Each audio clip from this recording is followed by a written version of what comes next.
सब लोग ठीक है। आज से हम पॉलिटी शुरू कर रहे हैं जी। करंट जो आपका करंट अफेयर समाप्त होने के बाद।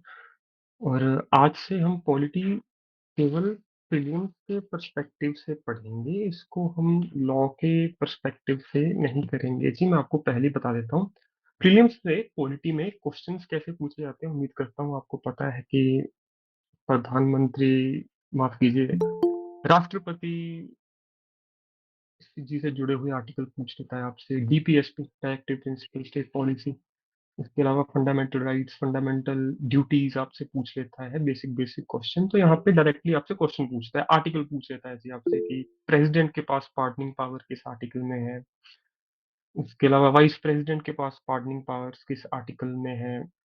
उसके अलावा आपसे पूछ लेता है जी कॉन्स्टिट्यूशन के अमेंडमेंट के लिए कौन सा आर्टिकल है। तो इस तरीके से बेसिक बेसिक क्वेश्चन पूछे जाते हैं जी प्रीलिम्स में। गुड इवनिंग और सर। गुड इवनिंग जी। तो आज से हम जो ये बेसिक क्वेश्चन है, पंजाब में भी बहुत सारे क्वेश्चन पूछे गए थे पिछले साल, जब हरियाणा में पिछली बार परीक्षा हुई थी उसमें भी काफी क्वेश्चन पूछे गए थे, एडीए की परीक्षा में पूछे गए थे। तो हम अब उन क्वेश्चंस पे ही फोकस करेंगे जी। तो आइए शुरू करते हैं आज का लेक्चर।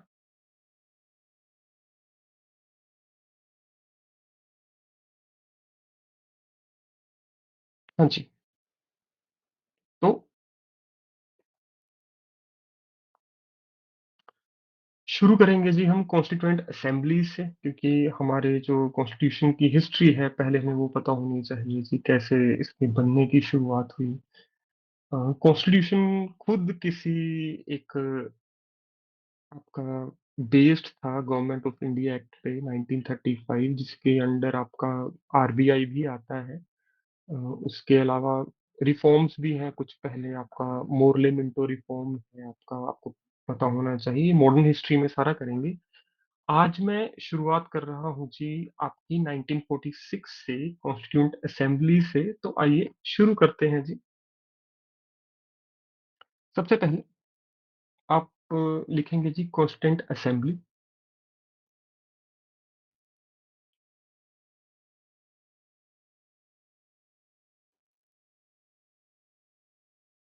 आप आंसर दे भी सकते हो बीच बीच में, अगर आपको पता है, अगर मैं पूछूं आपसे। ठीक है। तो फर्स्ट क्वेश्चन जो यहाँ से पॉलिटी से बनता है वो ये है, constituent assembly was formed on the recommendation of.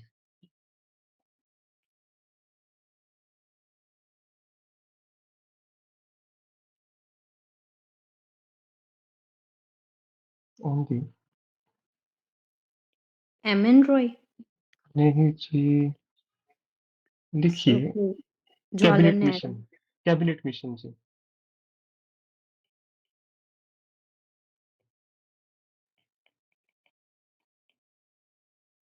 1946। मैं इसके बारे में थोड़ी बहुत जानकारी आपको दे भी देना चाहता हूँ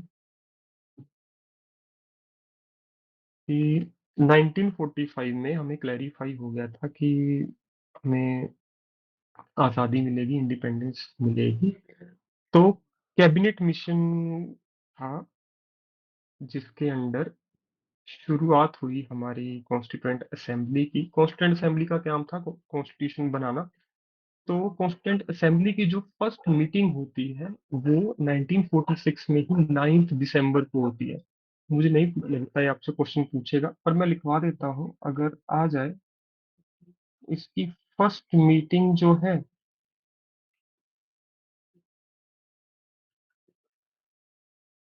मेरे साथ आप लिखते भी रहिएगा, ये थी 9 दिसंबर 1946। इस साल कॉन्स्टिट्यूएंट असेंबली की फर्स्ट मीटिंग होती है। तो आप क्या करना है, इसको रट्टा नहीं मारना अपने नोट्स को, बस कोशिश करना जितना मैं आज आपको कराऊं, सोने से पहले उसको एक बार रीडिंग दे देना, क्योंकि प्रीलिम्स में आंसर तो आपके सामने होगा। बस आपको चार में से एक आंसर चूज करना होता है कि करेक्ट आंसर कौन सा है।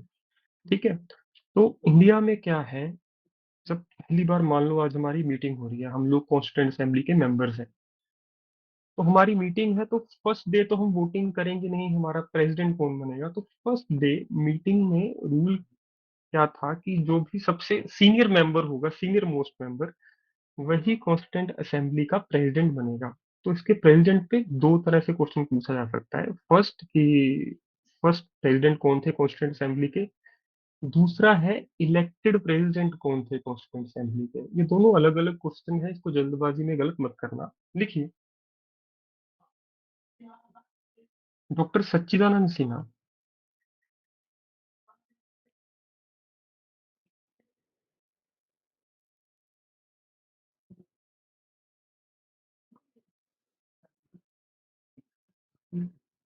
The oldest member of Constituent Assembly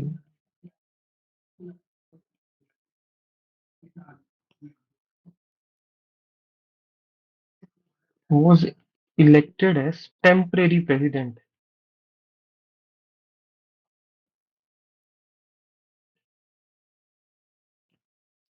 ठीक है, तो ये टेम्परेरी प्रेसिडेंट थे। इसके बाद इलेक्टेड प्रेसिडेंट बनते हैं, जो इंडिया के फर्स्ट प्रेसिडेंट बनेंगे। इंडिया के फर्स्ट राजेंद्र प्रेसिडेंट कौन प्रसाद जी। था? बहुत बढ़िया से,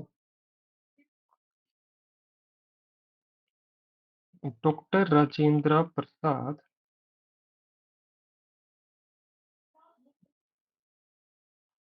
was फर्स्ट इलेक्टेड प्रेसिडेंट, यही रहे बाद में भी।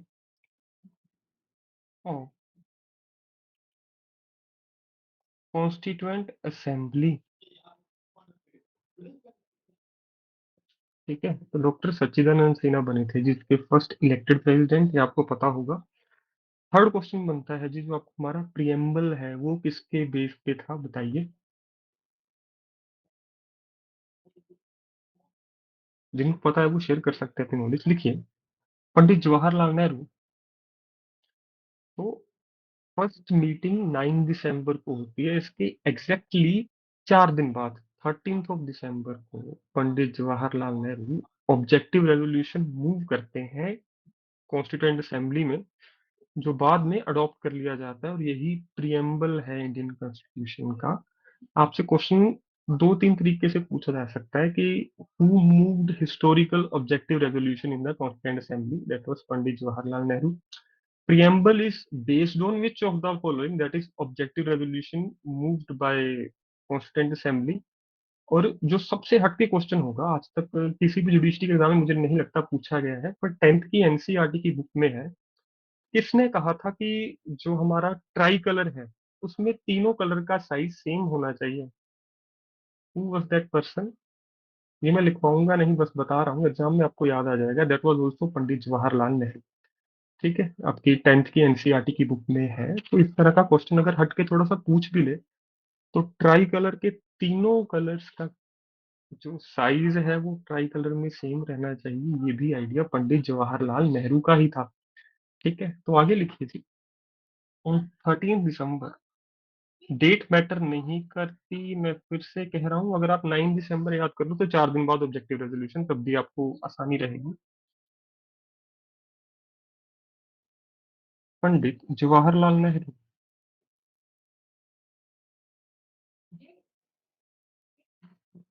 Move objective resolution in assembly.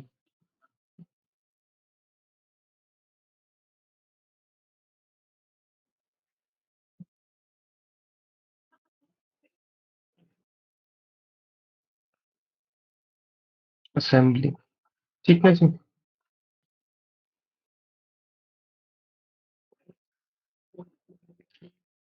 तो प्रियम्बल हमारा इसी के बेस्ड है। ठीक है, अब एक क्वेश्चन मैं आपसे पूछना चाहूंगा। भारत तो आजाद हो गया था 15 अगस्त 1947 को, पर हमारी जो फर्स्ट जनरल इलेक्शन हुए वो 1951 में हुए। उससे पहले भी तो भारत में गवर्नमेंट चल रही थी। उस प्रोविजनल गवर्नमेंट का क्या नाम था जी, बताइए। ये क्वेश्चन आपके मन में उठना चाहिए, जैसे हम सर, अपने। Interim government of India. हाँ, इंतरिम गवर्नमेंट किसे कहते हो आप? Very good. वो भी कॉन्स्टिट्यूएंट असेंबली ही थी। हम अपने डिप्टी प्राइम मिनिस्टर कहते हैं ना, लौह पुरुष को, who is iron man of India? Vallabh भाई पटेल। सरदार वल्लभ भाई पटेल। हाँ, सरदार वल्लभ भाई पटेल। तो ये क्वेश्चन कई बार जिनके फैक्ट्स क्लियर नहीं होते वो कहते हैं कि वल्लभ भाई पटेल जी डिप्टी प्राइम मिनिस्टर थे, बिल्कुल। वो कॉन्स्टिट्यूएंट असेंबली में थे, बट जनरल इलेक्शन के बाद पंडित जवाहरलाल नेहरू ही फर्स्ट प्राइम मिनिस्टर बने हमारे देश के। तो फिफ्थ क्वेश्चन, फिफ्थ पॉइंट लिखिए जी। देखिए, कॉन्स्टिट्यूएंट असेंबली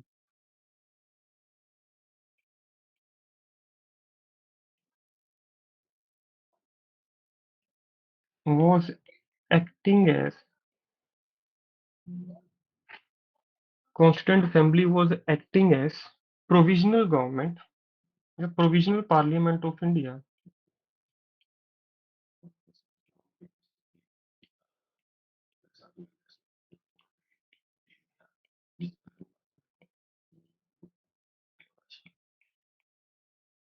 from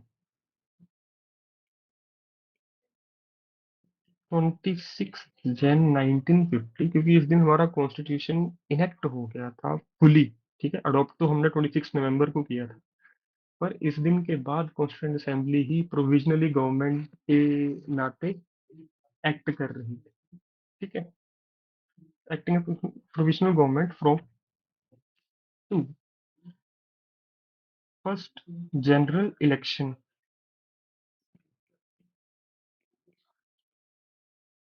तो ये हिस्ट्री में आपको दोबारा सुनाऊंगा अभी, ताकि आपको लंबे समय तक याद रहे, पर हाँ, पहले कुछ कुछ पॉइंट्स क्लियर कर लेते हैं। अब मैं आपसे क्वेश्चन पूछना चाहूंगा, जो फिर से किसी जुडिशरी क्वेश्चन एग्जाम में शायद नहीं पूछा गया नॉर्थ इंडिया में। Who was calligrapher of Indian Constitution? Sir Prem Behari Narain Rai ज्यादा। हाँ, इन ये आपको चार नाम लग रहे होंगे, प्रेम बिहारी नारायण रायजादा। ठीक है, आप प्रेम बिहारी याद रख लो, नारायण रायजादा पूरा नाम चाहे याद ना रखो। ही वाज कैलीग्राफर, जिन्होंने अपने हाथ से इंडियन कॉन्स्टिट्यूशन लिखा था। और इस पे खर्चा कितना आया था ऑलमोस्ट, ये भी क्वेश्चन नहीं पूछेगा, सर बट 64 लाख। 64 लाख। ठीक है, पर हाँ, कैलीग्राफर का नाम बहुत इंपॉर्टेंट है, लिख लीजिए, Prem Behari Narayan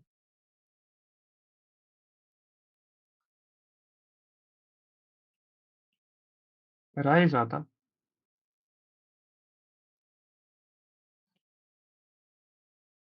was calligrapher of Indian Constitution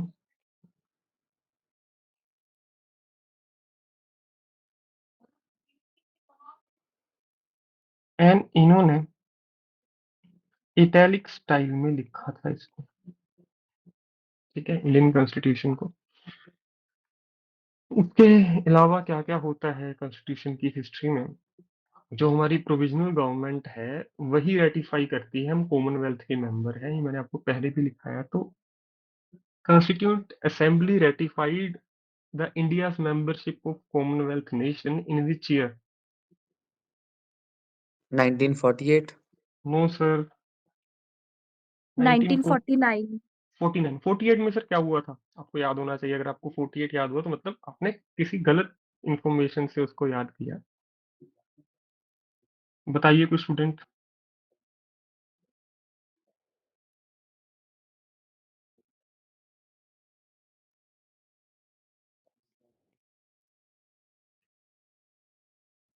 India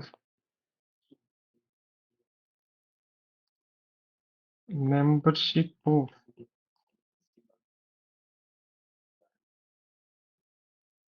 Commonwealth Nations in 1949। Right now Commonwealth Nations के कितने मेंबर है, कोई स्टूडेंट बताना चाहेगा?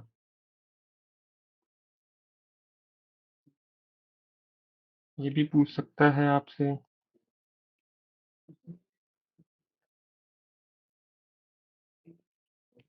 सर 56 है मे बी। वेरी गुड जी। ठीक है, 56। दो मेंबर लेटेस्ट है, टोगो, TOGO, उसका नाम याद रखना, लेटेस्ट मेंबर है कौन इसका, कॉमनवेल्थ नेशंस का। नेक्स्ट कॉमनवेल्थ गेम्स कहाँ पे हो रही है, मैंने आपको शायद लिखवाया है, ऑस्ट्रेलिया, विक्टोरिया। ठीक है, वो भी याद रखना। तो ये कुछ हिस्ट्री है। अब मैं आपको कुछ याद करवाता हूँ, एक बेसिक चीज। सबसे पहले हमारा जो ट्राई कलर है वो किसने डिजाइन किया था जी?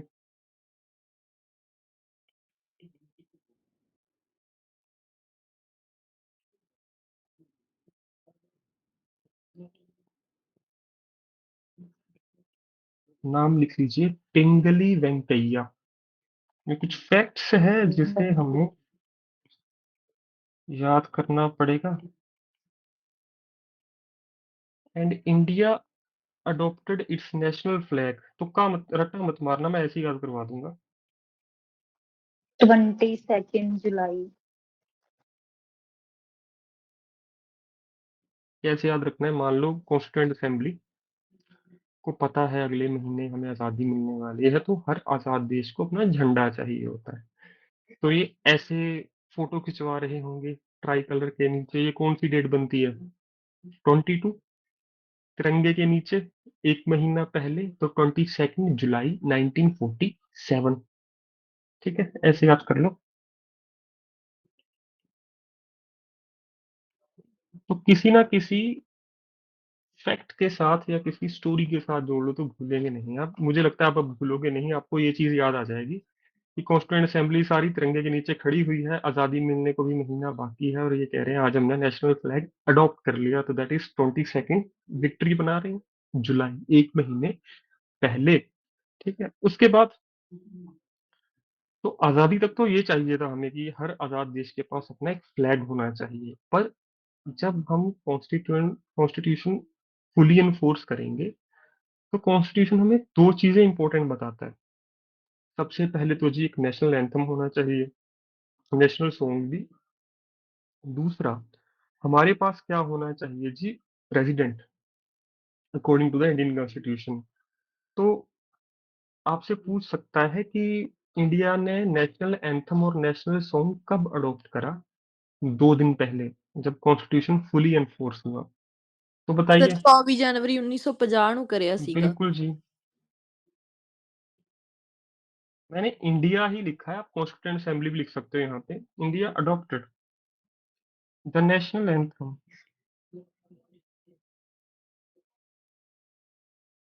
द नेशनल एंथम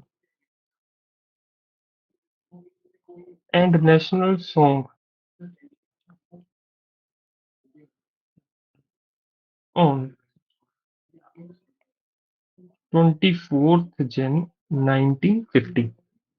हिस्ट्री में इससे जुड़े हुए क्वेश्चन पढ़ेंगे कि पहली बार नेशनल एंथम कब गाया गया, पहली बार नेशनल सॉन्ग कब गाया गया, इनके राइटर कौन है। ये मैं एंड में कवर करूंगा, ठीक है, अभी इसको हम कवर नहीं कर रहे।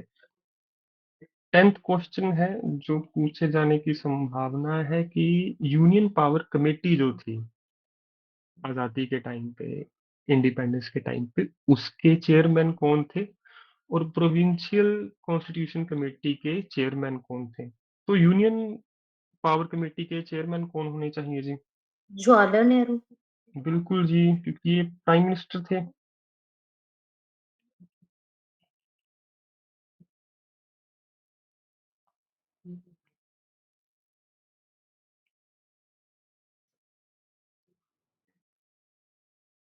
और प्रोविंशियल,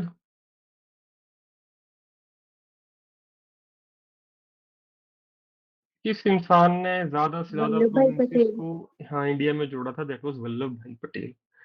ठीक है, तो वल्लभ भाई पटेल को इसीलिए हम बिस्मार्क ऑफ इंडिया भी कहते हैं। बिस्मार्क ने यूनिफिकेशन ऑफ जर्मनी किया था। तो आपसे ये भी पूछ सकता है who is Bismarck of India, तो सरदार वल्लभ भाई पटेल ने इंडिया को यूनिफाई किया था। तो चेयरमैन ऑफ प्रोविंशियल, तो पहले स्टेट तो थी नहीं, प्रोविंसेस थी, तो chairman of provincial power committee.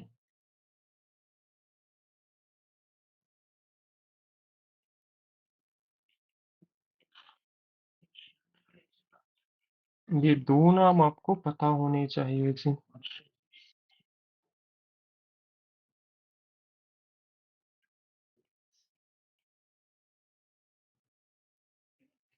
ठीक है, तो ये कुछ ग्राउंड, बेसिक ग्राउंड है हिस्ट्री का जो हमें पता होना चाहिए।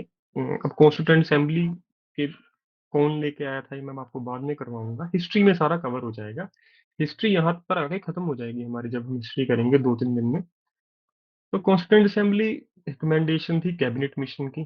कैबिनेट मिशन 1946 को इंडिया में आया, 9 दिसंबर को उनकी फर्स्ट मीटिंग थी।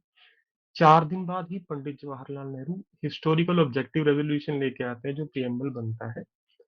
Preamble is also known as key to the Indian Constitution. मैं लिखवाऊंगा अभी आपको, इतनी सारी इंफॉर्मेशन सुन के घबराना मत, अभी 4 दिन दोबारा दोबारा रिवाइज होगा सारा कुछ।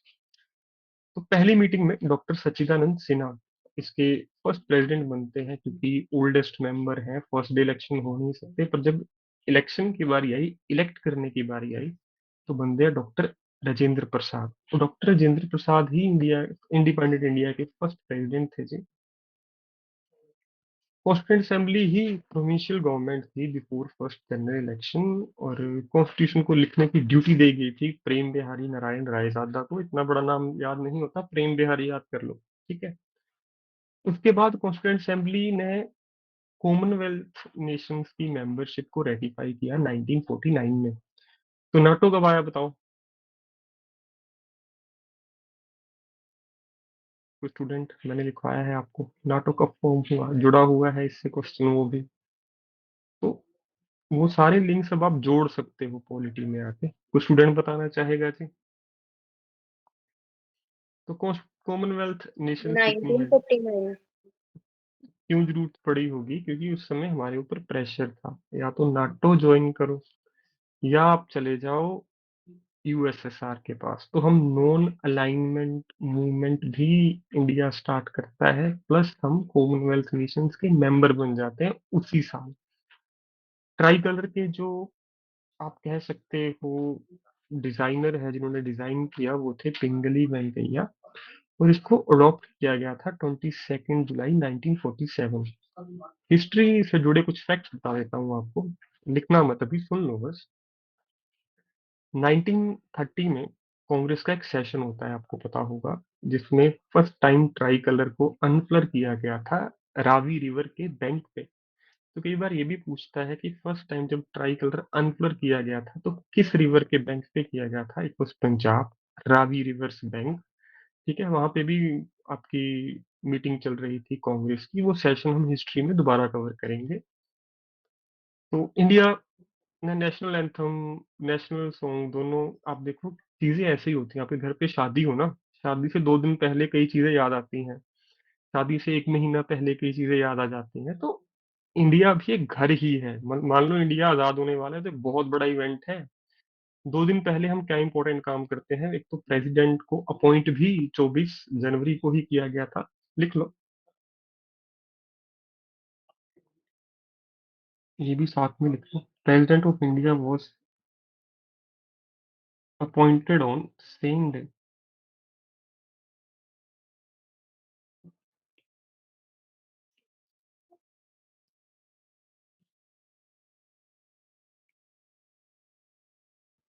ठीक है, 24 जन 1950, इसी दिन प्रेसिडेंट भी हमारे अपॉइंट हुए थे।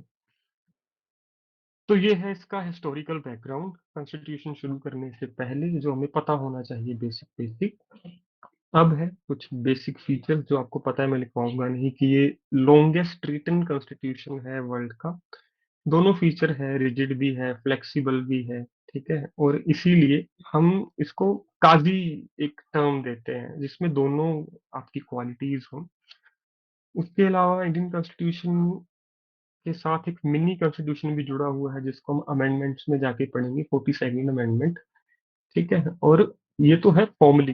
फॉर्मली आप मिनी कॉन्स्टिट्यूशन कहते हो 42nd अमेंडमेंट को। पर एक क्वेश्चन है, इनफॉर्मली आप मिनी कॉन्स्टिट्यूशन किसे कहते हो, जिसके ऊपर पूरा कॉन्स्टिट्यूशन बेस्ड था? तो ये जो पूरा प्रियम्बल। नहीं, इंडियन कॉन्स्टिट्यूशन में हम देखो 1946 में बनना शुरू हुआ।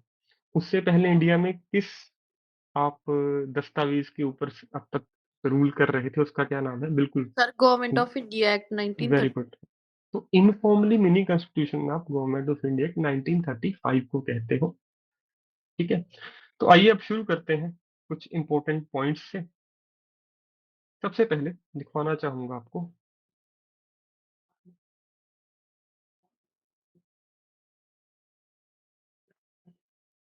इसके पार्ट्स के बारे में। सारे पार्ट आप मत कीजिए, जो इंपॉर्टेंट इंपॉर्टेंट पार्ट्स है वही कवर करेंगे, क्योंकि अभी पीओके को लेने की बात कर रहे हैं आप। तो मान लो एग्जाम में क्वेश्चन पूछ ले कि हम पीओके को अपना पार्ट बनाना चाहते हैं, तो मुझे बताइए कौन सा पार्ट अमेंडमेंट करना पड़ेगा कॉन्स्टिट्यूशन का। अगर एक आपको logical question they they, let us suppose India is about article 1। Part one, बिल्कुल, क्योंकि ये यूनियन एंड इट्स टेरिटरी की बात करता है। अब वहां के लोगों को सिटीजनशिप भी देनी पड़ेगी इंडिया की, तो उसके लिए कौन सा पार्ट यूज होगा जी? Sir second. Second part. ठीक है, तो बेसिक बेसिक क्वेश्चन है, मुझे पता है आपको कॉन्स्टिट्यूशन अच्छे से आता है, पर हम रिवीजन ऐसे करेंगे कि आपको बार बार फिर पढ़ना ना पड़े, चीजें लिंक हो जाए पूरी आपके दिमाग में। सबसे पहले लिखिए जी इसका पार्ट वन। मैं सारे पार्ट नहीं लिखवा रहा जी, फिर से कह रहा हूँ, जो इंपॉर्टेंट पार्ट्स हैं हम वही कवर करेंगे। The union and it's territory.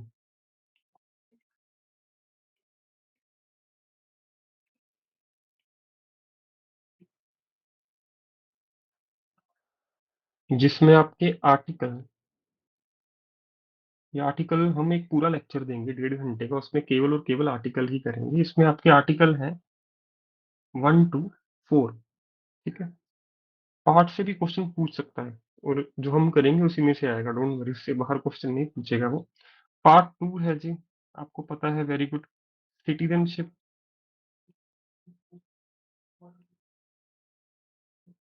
यहाँ पे हमारे आर्टिकल है जी, बताइए कौन कौन से? 5 to 11। 5 to 11। पाकिस्तान से जो लोग आते हैं उनको सिटीजनशिप हम किस आर्टिकल के अंदर देते हैं जी, कोई बताएगा? सर 6। 6। ठीक है, ये भी कभी क्वेश्चन पूछा नहीं गया, पर पंजाब हरियाणा के लिए इंपॉर्टेंट है। ठीक है, तो आर्टिकल 6 के अंडर हम जो पाकिस्तान से आते हैं, लोग आते हैं, मान लीजिए कि माइनॉरिटी से वहां से पे इंडिया में रिफ्यूजी बन के आया, रिफ्यूजी स्टेटस पे है, तो उसको सिटीजनशिप देने के कुछ रूल्स हैं, वो आपके आर्टिकल 6 में मेंशन है। पार्ट 3 तो सबको पता ही है, यहाँ से मैं क्वेश्चन हमेशा एक्सपेक्ट करता हूँ हर एग्जाम में। Fundamental rights.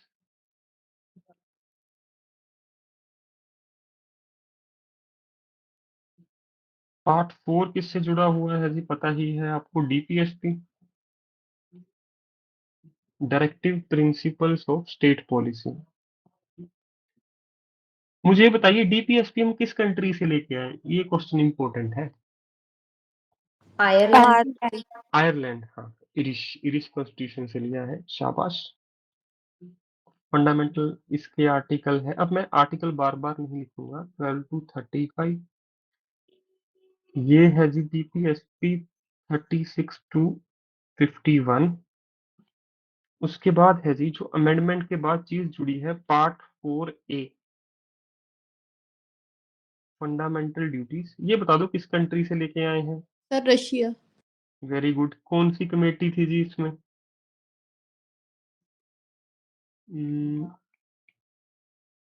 किस कंट्री से हमने फंडामेंटल ड्यूटीज का कंसेप्ट लिया?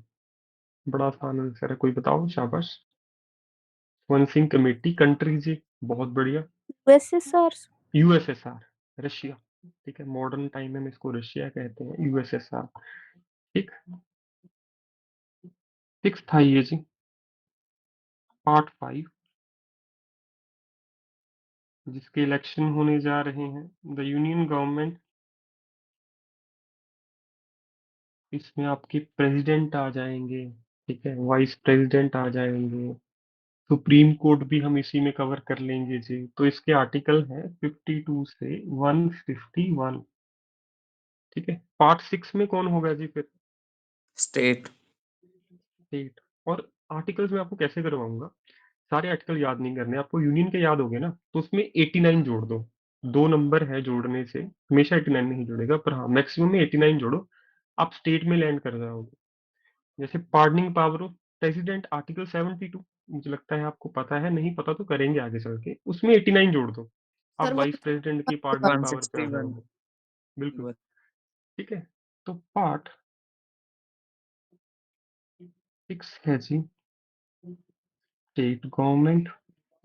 इसके आर्टिकल है जी 152 to 237। सबसे इंपॉर्टेंट आर्टिकल अब नहीं पूछेगा, मुझे लगता है 226, पहले बड़ी बार पूछता था। ठीक है, किसके लिए 226 बताइए? High court. हाई कोर्ट में क्या है सर आगे? Sir writ writs. डालनी है। रिट्स। Very good, writs. ठीक है, उसके बाद आइए जी, part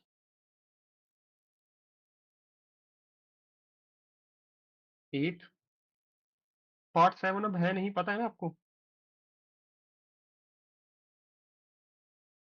yes sir. Very good, ये भी मैं करवाऊंगा अमेंडमेंट्स में जाके आपको। पार्ट 8 किसके लिए है जी बताइए, जहाँ पे आपका पेपर होगा? Union territories. Union territories. India में भी यूनियन टेरिटरीज कितनी है जी? 8। वेरी गुड जी। इसके आर्टिकल है जी, 3 ही आर्टिकल हैं, 239, 242, 4 माफ कीजिए। ठीक है, इसके बाद आप सीधा चले जाइए जी पार्ट 12। ये लॉ में बहुत इंपॉर्टेंट है पार्ट 12। यहाँ पे क्या है जी आपके पास? Finance, property, contracts, suits. ठीक है,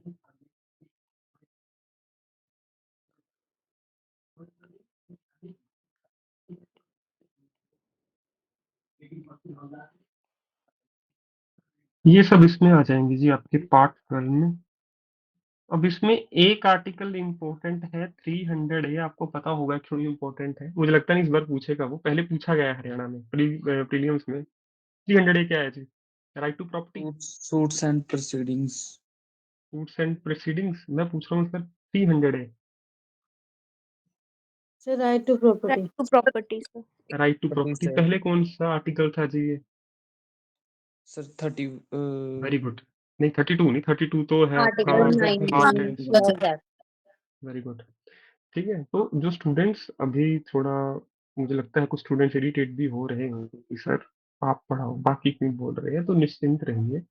आपसे भी मैं यही कहना चाहूंगा, साथ साथ बोलिए, क्योंकि मैं आपको क्यों पढ़ा रहा हूँ ये जल्दी जल्दी, क्योंकि आपको पता होगा 3 तरीके से हम पढ़ते हैं, एक बोल के, देख के और सुन के। ठीक है, हम कोशिश करेंगे इस लेक्चर में हम तीनों चीजों का यूज करें, ताकि इन 4 दिनों में ही आपकी पॉलिटी की अच्छे से रिवीजन हो जाए। ठीक है, और अगर कोई स्टूडेंट्स पॉलिटी में बहुत कमजोर है, मैं आपसे कहूंगा मुझसे अलग से टाइम लो। ठीक है, कोई फीस नहीं है उसकी, मैं आपको अलग से भी पढ़ाने के लिए तैयार हूँ।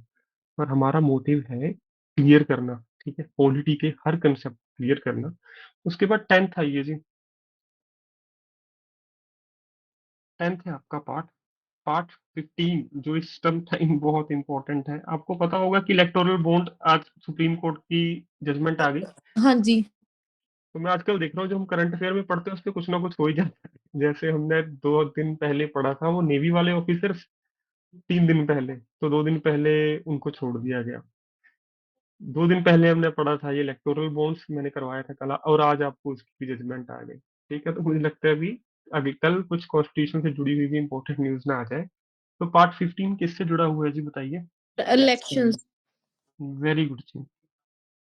और आपको मैंने एक इम्पोर्टेंट क्वेश्चन करवाया था जीके में, माफ कीजिए करंट अफेयर में, कि इलेक्शन कमिश्नर की जो इलेक्टिंग बॉडी है उसमें कुछ बदलाव किए गए हैं, तो वहां पे कौन कौन है? तो PM, sir leader of Lok Sabha से ऑपोजिशन।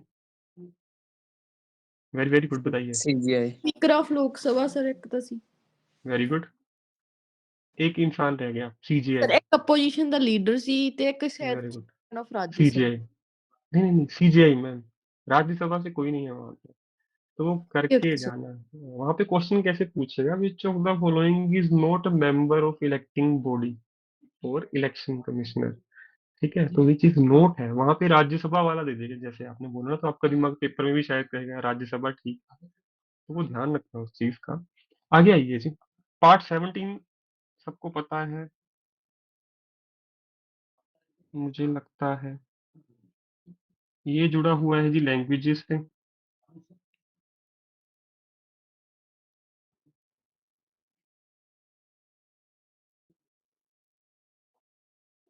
उसके बाद आता है जी पार्ट 18, जिसकी कभी जरूरत नहीं पड़नी चाहिए हमें। ये क्या है जी बताइए? इमरजेंसी। इमरजेंसी। Emergency provision. तो मैं आपसे एक बेसिक क्वेश्चन पूछना चाहता हूँ, पूछिएगा, एग्जाम में आया तो आपको मेरा क्वेश्चन याद आएगा। क्या नेशनल इमरजेंसी के समय सुप्रीम कोर्ट और हाई कोर्ट के जजेस की सैलरी के ऊपर फर्क पड़ता है या नहीं पड़ता है?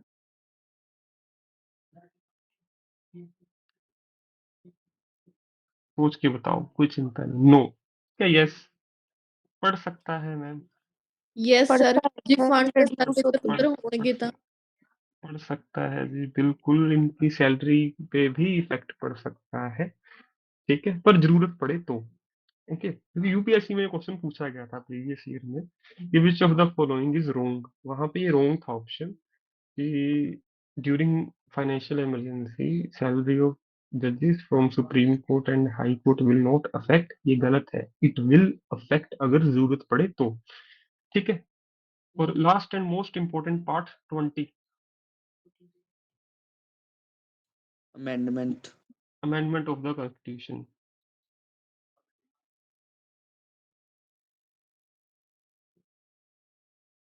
एक ही आर्टिकल है इसमें,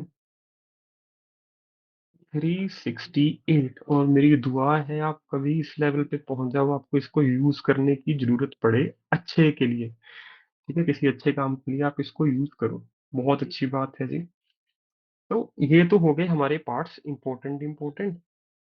रट्टा मत मारना, पार्ट वन का भी इम्पैक्ट होगा। वैसे भी मान लो मैंने एक नए देश का निर्माण करना है, तो सबसे पहले मुझे क्या चाहिए?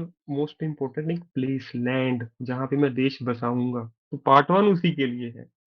अब देश है तो वहां पे नागरिक भी होने चाहिए, तो पार्ट टू नागरिक है उनको कुछ राइट्स भी देने चाहिए, पार्ट थ्री। अब कुछ मान लो कुछ मैंने अधिकार दे दिए, अभी कुछ देने बाकी हैं जो अभी तो मैं नहीं दे सकता, शायद फ्यूचर में कंट्री और ज्यादा प्रोस्परस हो जाए तब दिए जाएंगे, that is your DPSP part four में। उसके बाद पार्ट फोर है, बाद में आया फंडामेंटल ड्यूटीज। इसके बाद तो आप ये पहले चार तो ऑटोमेटिक आपके दिमाग में होने चाहिए, पहले छह माफ कीजिए, उसके बाद आप बनाओगे सेंट्रल गवर्नमेंट फिर स्टेट गवर्नमेंट, और सेवंथ यूटी, इंडिया में ये तीन चार चीजें ही इंपॉर्टेंट, माफ कीजिए, पार्ट एट। इसके बाद वालों पे आपको मेहनत कहाँ कहाँ पे करनी चाहिए, पार्ट 15 आपको परेशान नहीं करेगा। क्यों? इलेक्शन कमीशन बहुत इंपॉर्टेंट है, न्यूज़पेपर में बार बार आ रहा है जी, ठीक है। लैंग्वेजेस आपकी है पार्ट 17 में, 18 इमरजेंसी प्रोविजन, ठीक है।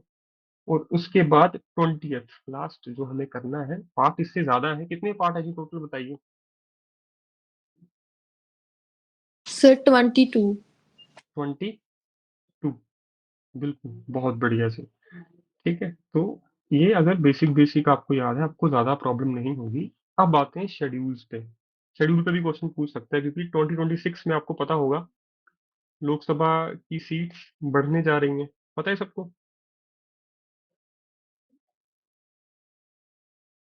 यस सर बिल्कुल जी, 25 पार्ट्स, बिल्कुल। तो बेसिकली 22 ही हमारे पास पार्ट्स थे, 395 क्या थे जी आर्टिकल, और उसके अलावा क्या बच गया जी शुरुआत में? शेड्यूल कितने थे schedule हमारे पास? Schedules. 12, पहले सर कितने थे ਪਹਿਲਾਂ सर? 8 ਸੀਗਾ सर ਹੁਣ अभी पहले 12 है। 8 थे, ठीक है, वेरी गुड। तो आपके मन में जो बाकी क्वेश्चन है वो भी हम साथ साथ करेंगे, पर अभी मैं आपको बेसिक बेसिक ही करा रहा हूँ शुरू में, ठीक है, ताकि आपको पता हो हम कब क्या कर रहे हैं। इसके बाद बात करते हैं जी शेड्यूल्स पे। शेड्यूल्स भी बिल्कुल ऐसे बनाएंगे जैसे पार्ट्स। फर्स्ट शेड्यूल में क्या होगा? देश बनाने के लिए क्या चाहिए, फिर से बताओ मुझे। यूनियन एंड टेरिटरी, बिल्कुल जी। और शेड्यूल है गवर्नमेंट के लिए, ठीक है। गवर्नमेंट कैसे होगी, गवर्नमेंट में क्या क्या होगा? गवर्नमेंट को भी पहले क्या चाहिए जी? यूनियन नेम, यहाँ पे नेम आएंगे,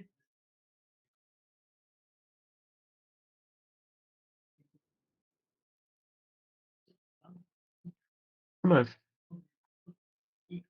देयर टेरिटोरियल एक्सटेंड। तो सरकार को भी पहले क्या करना पड़ेगा? एक प्लेस बनाना पड़ेगा। उसके बाद सरकार को क्या चाहिए जी? देश को चलाने वाले अफसर, ठीक है। तो वो आ जाएंगे सेकंड शेड्यूल में जी। Emoluments. बिल्कुल जी, provisions related to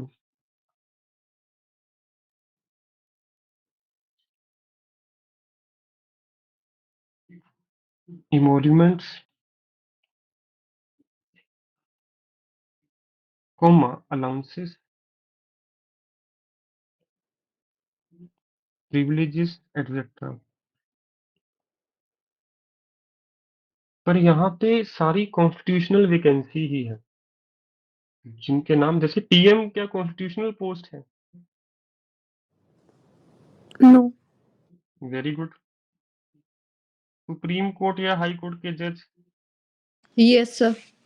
Yes, sir. Yes, sir. Governor, क्योंकि इनके लिए आर्टिकल है, ठीक है। यहाँ पे speaker and deputy speaker of Lok Sabha,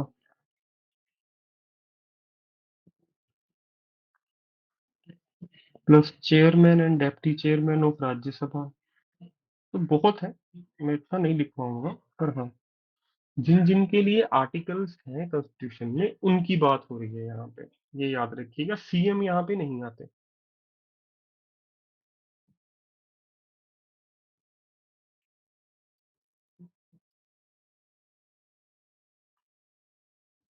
और इसके अलावा आपके पास आ जाएंगे जी लेजिस्लेटिव असेंबलीज के भी स्पीकर, डेप्यूटी स्पीकर। कितनी स्टेट्स में आप मुझे बताइए, स्टेट लेवल पे राज्यसभा जैसी एक बॉडी है जिसको आप क्या कहते हो, लेजिस्लेटिव काउंसिल। तो कितनी स्टेट में लेजिस्लेटिव काउंसिल है? 7. नो, गलत करोगे तभी ठीक करोगे। वेरी गुड, उत्तर तो दिया आपने, 6। ये भी 6. लिखवाऊंगा आपको बाद में, क्योंकि मुझे लगता है ये क्वेश्चन इस बार उसको पूछना चाहिए, क्योंकि हरियाणा की एक पड़ोसी स्टेट है जहाँ पे लेजिस्लेटिव काउंसिल है। बताइए वो कौन सी है जी? Sir, UP. UP?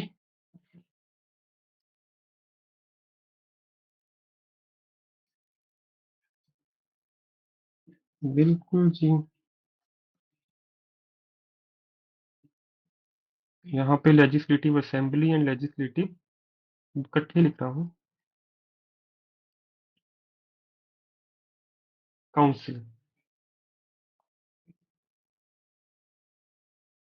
And and में है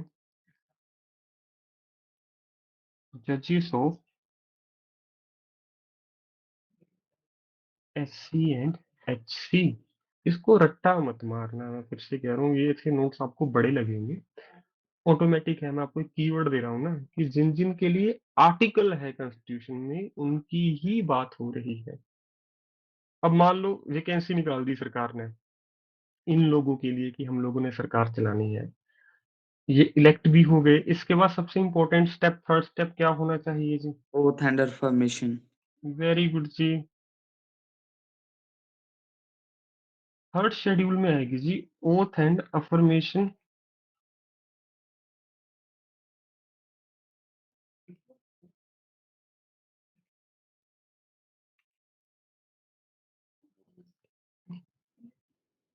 अबव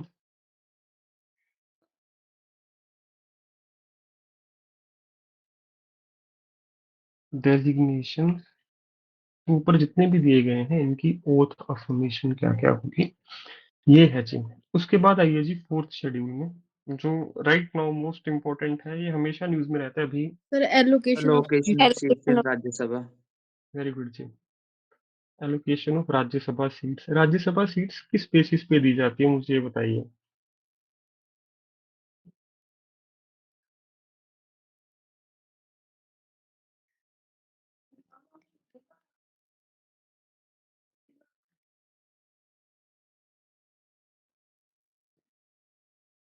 कोई बताना चाहेगा? सर जो स्टेट की लेजिस्लेटिव असेंबली के मेंबर्स हैं वो वोट डालते नंबर हैं, ऑफ, बिल्कुल, पॉपुलेशन बेसिस पे डिसाइड होते हैं सर नंबर। पॉपुलेशन उसके बेस पे बेसिकली, बिल्कुल जी। और इसको आप कैसे समझे, एरिया वाइज इंडिया का सबसे बड़ा स्टेट है राजस्थान, पर राजस्थान की लेजिस्लेटिव असेंबली में कम सीट्स है यूपी से। रीजन भी यूपी की पॉपुलेशन इंडिया में सबसे ज्यादा है, तो पॉपुलेशन बेस्ड सीट्स होती हैं जी, ठीक है। और 2026 में रिवाइज होने जा रही है एमपी की सीट, तभी जो हमारी मॉडर्न पार्लियामेंट है, जिसको आप सेंट्रल विस्टा भी कहते हो, वहाँ पे लोकसभा की सीट्स बढ़ा के ऑलरेडी उसकी स्ट्रेंथ डिजाइन की गई है। क्या है? 888, राइट? यस और सर। राज्यसभा के लिए कितनी? इन्होंने 384।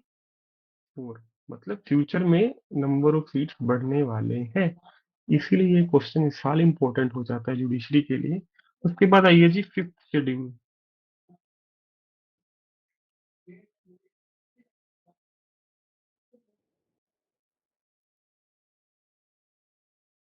यहाँ पे क्या है जी हमारे पास? Administration or schedule. बिल्कुल जी, शाबाश। एडमिनिस्ट्रेशन एंड कंट्रोल ऑफ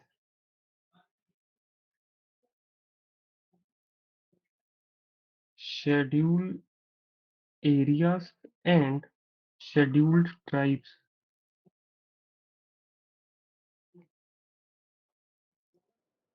और नोट्स की ऑथेंटिसिटी चेक करनी हो जो हम बनाएंगे, आप क्या कर सकते हो, प्रीवियस ईयर एडी उठा लेना, जो भी हो के हटा है, पंजाब जुडिशरी हो के हटा वो उठा लेना।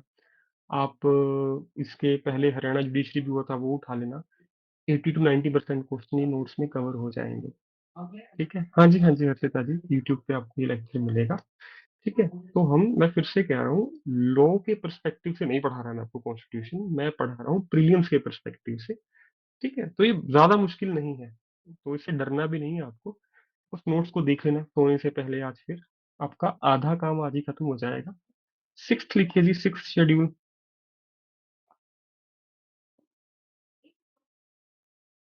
यहाँ पे Other. भी, Yes.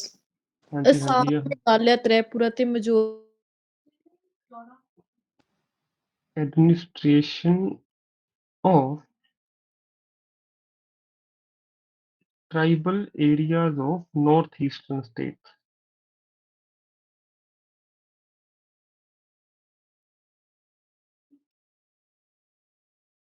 इनके लिए आर्टिकल अलग भी है, जैसे आपको पता होगा 370 तो हट गया, पर अभी उसके जैसे कुछ और आर्टिकल भी है जो कुछ स्टेट्स को स्पेशल पावर देते हैं। ठीक है, उनपे मैं बाद में चर्चा करूंगा। आपको मणिपुर का आर्टिकल पता होना चाहिए कि मणिपुर को किस आर्टिकल के अंदर स्पेशल स्टेट का जो स्टेटस है वो मिला हुआ है। मणिपुर के लिए गीता मित्तल कमेटी भी हमने की। ठीक है, हाँ, 371 से आगे। तो मणिपुर में ये basic basic question current affair में ही बनेंगे जाके, है बेशक पॉलिटी के। आगे आइए जी, सेवंथ शेड्यूल। लिस्ट शाबाश जी। इसको क्या बोलेंगे? Distribution of power.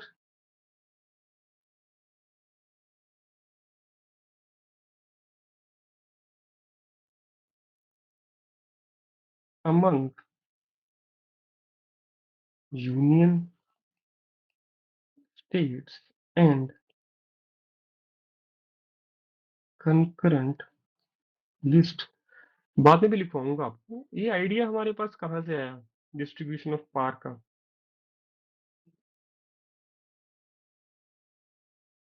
या मैं, अगर मैं एग्जामिनर होता, मैं पूछता कंकरेंट लिस्ट का आइडिया। बिल्कुल, कंकरेंट लिस्ट का आइडिया हमारे पास ऑस्ट्रेलिया से आया। बिल्कुल। ठीक है, तो बड़ा अच्छा आइडिया है। आगे जाके लिखेंगे भी कि हमने किस स्टेट, किस कंट्री से क्या क्या अडॉप्ट किया, वो भी आज आपको स्पेशली लिखवाऊंगा अलग से। पता होना चाहिए हमें वो भी। आगे आइए जी, एट्थ शेड्यूल। लैंग्वेजेस। लैंग्वेजेस बहुत बढ़िया जी।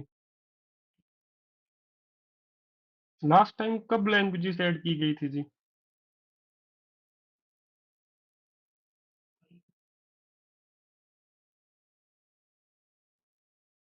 22 है जी टोटल।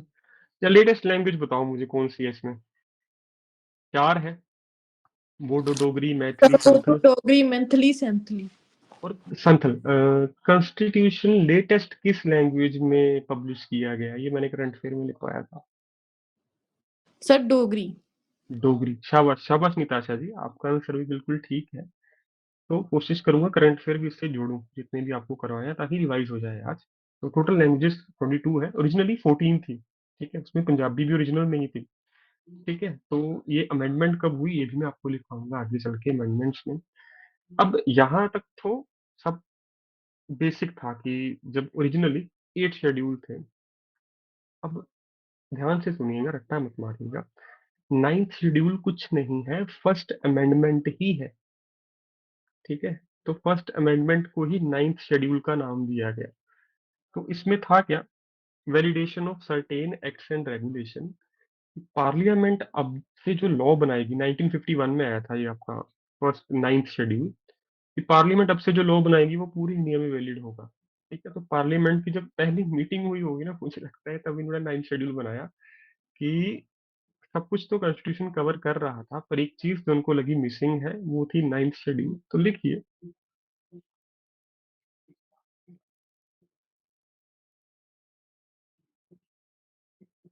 लिखिए। लैंड लॉज जो लैंड रिफॉर्म्स आए थे। बिल्कुल जी, validation of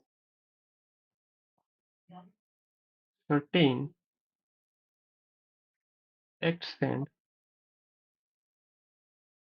regulations, also known as first amendment।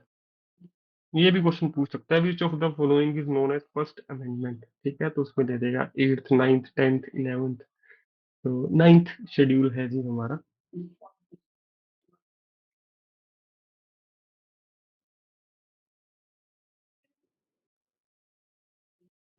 1951। 10th schedule है जी 10 नंबरी लोगों के लिए, जो आजकल भी बड़े फेमस हैं, पार्टी बदल लेते हैं इधर से उधर। पहले तो डिफेक्शन। बहुत पर, हाँ, अगर 10th शेड्यूल ना आता ना, तो आज इंडिया का पाकिस्तान जैसा हाल होता। कि पाकिस्तान में बहुत बुरा हाल है, क्यों? वहां पे आज तक कोई भी गवर्नमेंट अपने 5 साल पूरे नहीं कर पाई, क्योंकि वहां पे फुल मेजोरिटी में कभी गवर्नमेंट आई ही नहीं। इंडिया में भी पहले ऐसे ही होता था कि कांग्रेस की गवर्नमेंट है तो सब ठीक चल रहा है, अगर कोई थर्ड पार्टी आके गवर्नमेंट बना ले कांग्रेस के अलावा, तो वो गिर जाती थी सरकार। आपको पता होगा चौधरी चरण सिंह जी की सरकार टिकी नहीं, और चौधरी चरण सिंह इकलौते प्राइम मिनिस्टर हैं इंडिया के जिन्होंने कभी पार्लियामेंट नहीं देखी अपने टेन्योर के ड्यूरिंग। पहली सरकार गिर गई। ठीक है, तो 10th शेड्यूल 10 नंबरी लोगों के लिए, ऐसे याद रखो। लिखिए, इसको एंटी डिफेक्शन लॉ भी कहते हैं जी, पता होगा आपको। लिखिए, डिस्क्वालिफिकेशन ऑफ। बहुत बढ़िया जी, शाबाश। तो मैं क्या करूंगा, आपको अपने सारे नोट्स दे दूंगा आज ही रात को। ठीक है, क्यों? ताकि आप पहले पढ़ के आओ और मेरे साथ आपकी रिवीजन हो इसमें। जो मुझे, मैं भी ऐसे ही पढ़ता हूँ, जब मैं कॉलेज में पढ़ता था मैं ऐसे ही करता था कि पहले पढ़ के जाओ, और अगर कोई डाउट हो तो आप नेक्स्ट डे क्लास में पूछो, तो हम सब मिलके रिवीजन करें इस क्लास में। ट्रस्ट मी, अगर आप ऐसे पढ़ लोगे ना अगले 3 दिन, पॉलिटी आपको सबसे इजी सब्जेक्ट लगेगा। ठीक है, तो मैं जिस नोट से पढ़ता हूँ मैं आज आपको शाम को ग्रुप में पोस्ट कर दूंगा, बता भी दूंगा मैं किस दिन तक क्या क्या करवाऊंगा। आप कोशिश कीजिए वो बस पढ़ के एक रीडिंग दे के आओ क्लास में, ताकि आपको मजा आए पढ़ने का मेरे साथ, कि हाँ सर ये देखा है, रिवाइज हो रहा है, रिवाइज हो रहा है।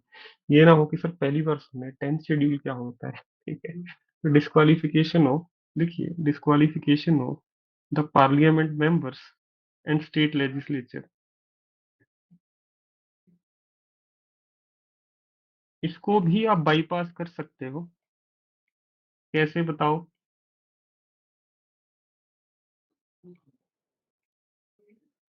किसी को पता है?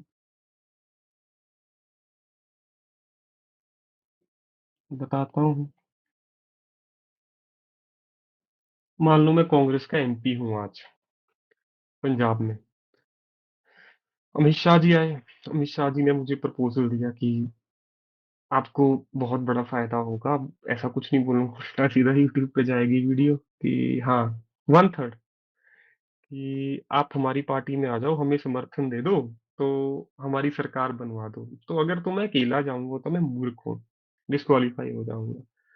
तो मैं कम से कम 1/3 मेंबर इकट्ठे करूंगा अपने साथ। मिनिमम 1/3 चाहिए। अगर 1/3 आ जाए मेरे साथ, तो ये रूल एप्लीकेबल नहीं है। और इसका लेटेस्ट यूज हुआ था आपका महाराष्ट्र में, अभी बिहार में भी हुआ है। महाराष्ट्र का तो बड़ा क्लासिक एग्जांपल था कि ये पहले किसी होटल में फिर किसी होटल में मना रहे थे, जब वन थर्ड हो गए बस फिर क्या चिंता थी, फिर तो एकनाथ शिंदे जी हमारे सीएम बन गए। तो उन्होंने इसका यूज किया था इसको बाईपास करने के लिए कि आप वन थर्ड जो इलेक्टेड मेंबर है उनको अपने फेवर में कर लो, फिर ये आपके ऊपर नहीं लगता एंटी डिफेक्शन लॉ। ठीक है, और उम्मीद करता हूँ आपको जरूरत पड़ेगी फ्यूचर में इसकी। ठीक है, आप भी किस दिन एमपी एमएलए कुछ अच्छा बनोगे और इसको यूज करोगे। ठीक है, सरकार गिराने के लिए नहीं, लोगों के फायदे के लिए। आगे आइए जी, 11th शेड्यूल बहुत बार पूछा गया है जी, और राजस्थान का फेवरेट क्वेश्चन है जी ये। पंचायत। बिल्कुल जी, क्या है जी? पंचायत। Yes sir.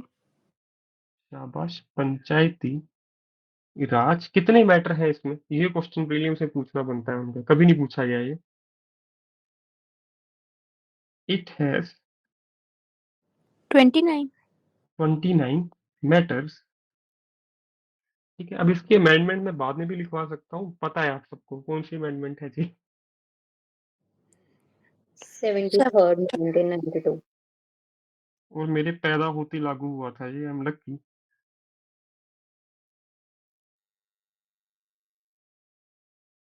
1992। 1992 बहुत इंपॉर्टेंट ईयर है इंडियन हिस्ट्री में, वर्ल्ड हिस्ट्री में भी। 74th अमेंडमेंट एक्ट भी इसी में आया था, आपको पता होगा। इसको 30 ईयर ऑफ गवर्नमेंट कहते हैं। ठीक है, महात्मा गांधी जी का सपना था ये। तो 1992 में हुआ था, मैं भी 2 अक्टूबर को ही पैदा हुआ हूँ। ठीक है, एक फन फैक्ट है। तो ये 73rd अमेंडमेंट एक्ट 1992, इसी के साथ 12th शेड्यूल लिख लीजिए जी।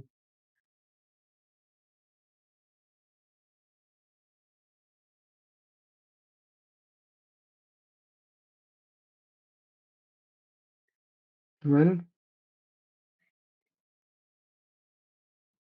शेड्यूल क्या था जी हमारा? म्यूनिसिपैलिटीज। बिल्कुल जी, 7 इसको आप लिखिए जी।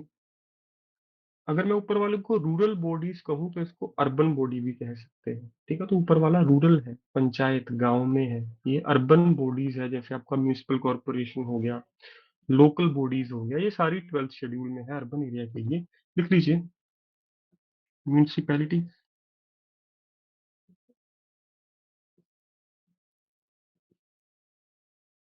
इसके मैटर कितने हैं जी?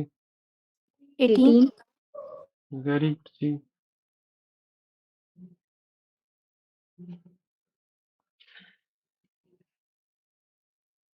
और अगर आप चंडीगढ़ घूमे हो और चंडीगढ़ में कभी रहे हो तो आर्टिकल्स याद करने में परेशानी नहीं आएगी। सारे पहले 50 आर्टिकल तो चंडीगढ़ के सेक्टर से करवा दूंगा आपको।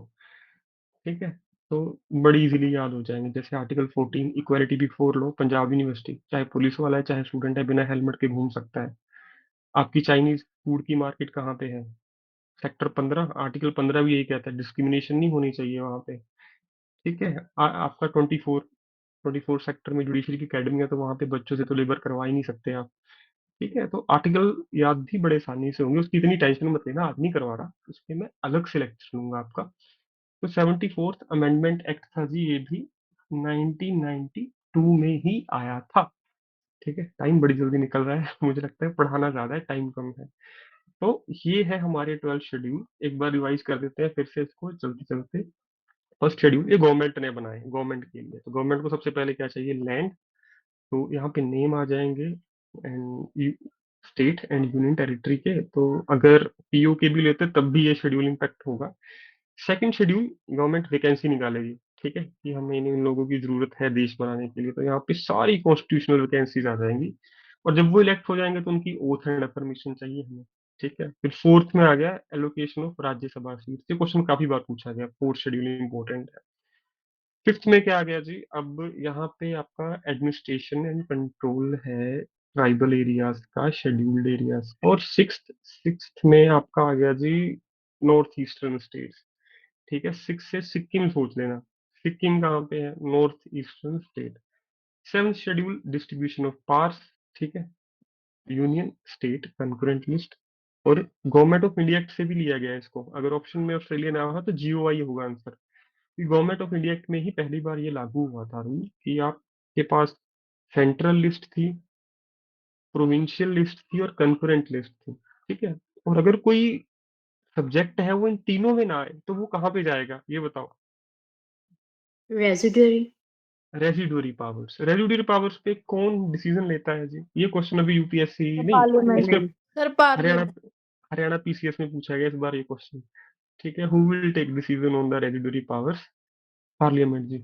ठीक है, पार्लियामेंट है। हरियाणा में भी क्वेश्चन पूछा आपका पीसीएस में। हरियाणा का पेपर भी मैं एक दिन आपसे डिस्कस करूंगा, जो 2 दिन मिसलेनियस की क्लास होगी। 8th शेड्यूल कैसे याद रखना है, इसका ऊपर और नीचे से दो, एच फॉर हिंदी लैंग्वेज। ठीक है, 8th शेड्यूल में आपके पास क्या है, लैंग्वेजेस 22 है राइट नाउ। ठीक है, डोगरी इज द लेटेस्ट, जिसमें कॉन्स्टिट्यूशन हमने पब्लिश भी किया है। और क्वेश्चन कैसे पूछ सकते हैं, which of the following language was not added in the Indian constitution recently, जो भी हुआ है। तो बोडो, डोगरी, मैथिली, संथल, इन चार के साथ एक अलग गलत नाम दे देगा स्किप करके, तो वही आपका आंसर होगा।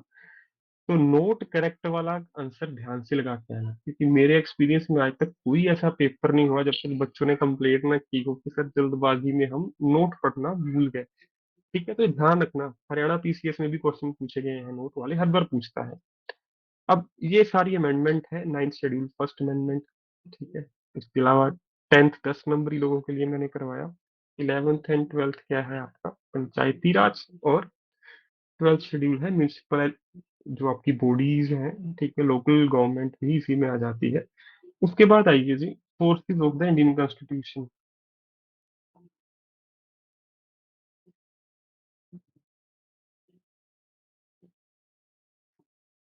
एक क्वेश्चन यहाँ से भी बन जाता है जी। ठीक है, और ये मैं आपको बार बार इस पॉलिटी के लेक्चर्स में रिवाइज भी करवाऊंगा। हो सकता है मेरा एक लेक्चर बढ़ जाए पॉलिटी का, पर डोंट वरी। ठीक है, मेरे साथ ही पढ़ना है आपको, खुद पढ़ के आना है। पहला लिखिए जी, गवर्नमेंट ऑफ इंडिया एक्ट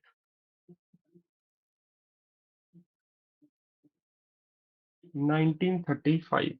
यहाँ पे क्या है जी, सबसे पहले ऑफिस ऑफ गवर्नर,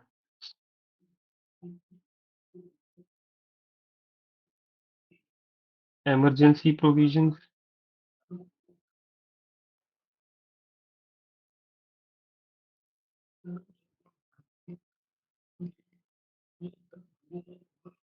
ठीक है, ये दो पता होने चाहिए। इसके अलावा काफी है, जैसे एडमिनिस्ट्रेटिव डिटेल्स भी यहाँ से आई है हमारे पास। उसके अलावा फेडरल स्कीम्स भी यहाँ से आई है हमारे पास। नॉट इम्पोर्टेंट, ये दो चीजें याद रखना, emergency provision and office of governor. ठीक है, तो पूरा लिखूं बाद में ये ना हो। सबसे important, constitution of Britain. Parliament of Britain को क्या कहते हो आप?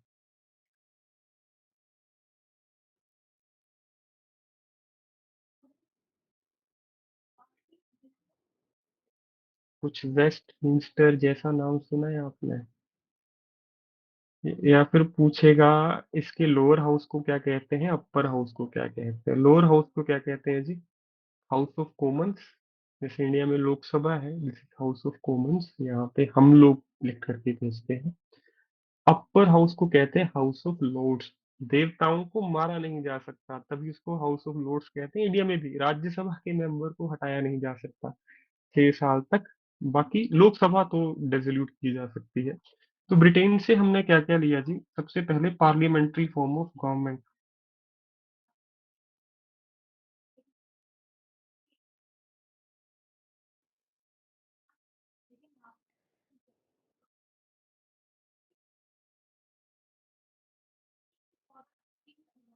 रूल ऑफ लॉ जुडिशरी के लिए।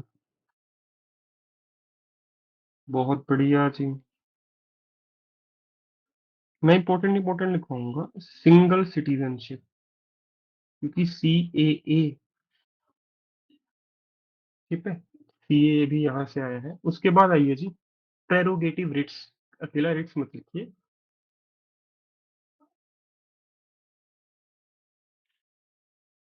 शाबाश। उसके बाद आइए जी, ऑफिस ऑफ CAG, कैग। कौन सा आर्टिकल है जिसका मैंने कई बार बताया आपको? 148। 148, जहां पे सुप्रीम कोर्ट के आर्टिकल खत्म हो गए उसका वेरी नेक्स्ट है कंट्रोलर ऑडिटर जनरल।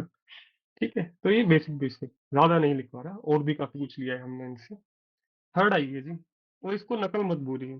फ्यूचर में हो सकता है आपके सामने भी नालायक इंसान आए जब आप जज बन जाओ, और आपको नीचा दिखाने के लिए बोले कि हमने नकली तो मारी है, ये उधर से ले लिया उधर से ले लिया। तो उनको एक बात बोलना, सच सच ही रहता है, चाहे अमेरिका में बोलना चाहे चाहे इंडिया में बोलना चाहे। अच्छी चीज है, उसको नकल मारना नहीं कहता हूँ। आज अगर हम शांति प्रिय है तो ऐसा नहीं है हम गांधी जी की नकल कर रहे हैं, ये ऐसा नहीं है गांधी जी ने किसी की नकल की थी। ठीक है, तो चीज आपके लिए अच्छी है, आपको करनी चाहिए। आप योगा कर रहे हो तो अपने लिए कर रहे हो, बाबा रामदेव के लिए नहीं कर रहे। ठीक है, क्योंकि मेरे साथ ऐसा हुआ था। तो यार तुम्हारा फॉरेन में जब मैं पढ़ रहा था, अपनी मास्टर्स कर रहा था फॉरेन से, तो डिबेट में एक स्टूडेंट बोल पड़ा ऐसे, वो जर्मनी से था, तो क्या तुम लोगों का कॉन्स्टिट्यूशन तो नकल मार के बनाया गया है। तब मैंने उसको ये आंसर दिया था कि नकल कुछ नहीं होती। ऐसे आज तुमने कपड़े डाले हुए, तुमने किसी की नकल करके डाला, तुम्हें तो कपड़े भी नहीं पहनने चाहिए ऐसे। ठीक है। थर्ड आइए जी, कॉन्स्टिट्यूशन ऑफ यूएसए बहुत इंपॉर्टेंट है जी जुडिशरी के लिए। क्यों? Fundamental rights. वेरी गुड जी, मैंने तब भी पूछा था जब फंडामेंटल राइट्स करा रहा था। सबसे पहले है जी फंडामेंटल राइट्स पार्ट 3। कितने हैं जी फंडामेंटल राइट्स हमारे पास? 6। 6, 6। ओरिजिनली कितने थे? 7।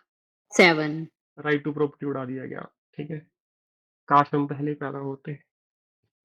आगे ये जुडिशियल रिव्यू बहुत बढ़िया जी, impeachment of the president.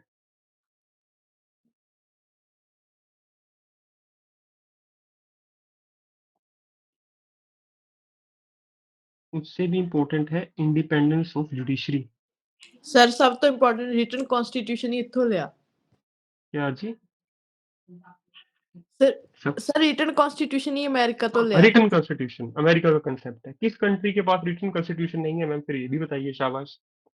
Sir UK. UK. शाबाश। ब्रिटेन के पास बहुत बढ़िया, अपना कोई रिटन कॉन्स्टिट्यूशन नहीं है। Very good. फोर्थ है जी, हमने जो यहाँ से लिया जी, removal of supreme court and high court जजेस। तो मैं पहले जुडिशरी से जुड़े हुए करवा रहा हूँ सारे। impeachment of president, बिल्कुल जी, यही लिखते हैं जी, impeachment of president.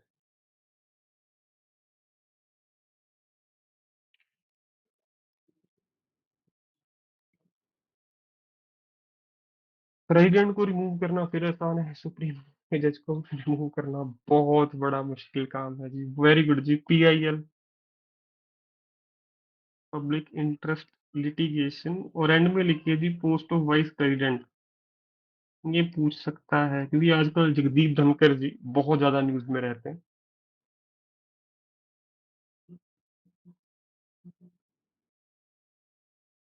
Who is chairman of Rajya Sabha? सबसे आसान question. Sir vice president. Vice president. क्या वाइस प्रेसिडेंट राज्यसभा का मेंबर होता है? No. Sir, he is the ex officio chairman. Ex official chairman वो, जबकि लोकसभा का स्पीकर लोकसभा का मेंबर होगा। ठीक है, ये घुमाने के लिए ऐसे क्वेश्चन पूछता है स्टेटमेंट देके। तो लोकसभा का जो स्पीकर होगा वो लोकसभा का मेंबर ही होगा, पर राज्यसभा में ऐसा नहीं है। ठीक है, वो वाइस प्रेसिडेंट होगा। So vice president is not a member of Rajya Sabha. Next आइए जी, कॉन्स्टिट्यूशन ऑफ आयरलैंड, जो मैंने आपसे पूछ भी लिया, और एक और बताना है। DPSP, बहुत बढ़िया जी। सबसे पहले डीपीएसपी, उसके बाद nomination of Rajya Sabha members, और मैम एक रह गया, वो भी बता दो। Election of president. शाबाश। एक क्वेश्चन मुझे लगता है वो पूछ सकता है कि प्रेसिडेंट के इलेक्शन में कौन कौन पार्टिसिपेट करता है, वो बाद में लिखवाऊंगा, अगर पता है तो शांत रहना। ठीक है। मेंबर्स। थर्ड है method of election of president.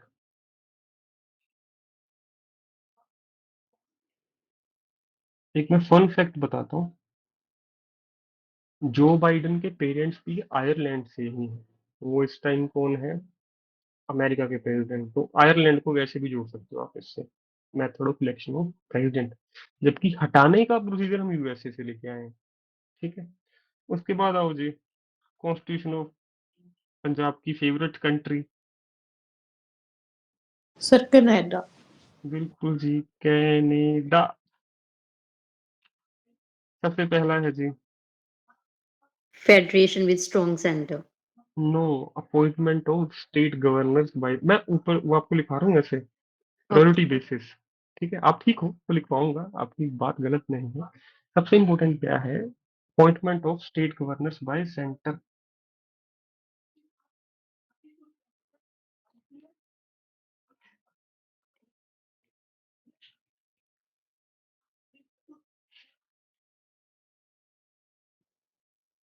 ठीक है। क्या क्वालिफिकेशन स्पेसिफिक चाहिए आपको गवर्नर के लिए? और इसका टेन्योर, गवर्नर का कोई टेन्योर है? Sir, pleasure of president. बिल्कुल जी, प्रेसिडेंट की मर्जी है कब तक इनको रखना है, कब हटाना है। पर हाँ, एक रूल है कि आप अपनी स्टेट में गवर्नर नहीं बन सकते। ठीक है, ये रूल है। सेकंड है जी, vesting of residuary power in the centre या पार्लियामेंट लिख लो। और थर्ड जो सबसे पहले मैम ने बताया था, फेडरेशन विद स्ट्रॉन्ग स्टेट।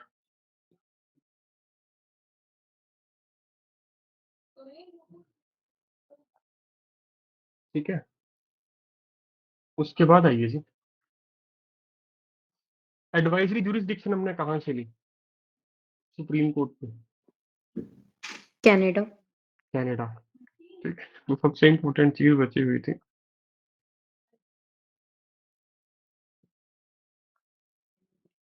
कौन सा आर्टिकल है जी इसका?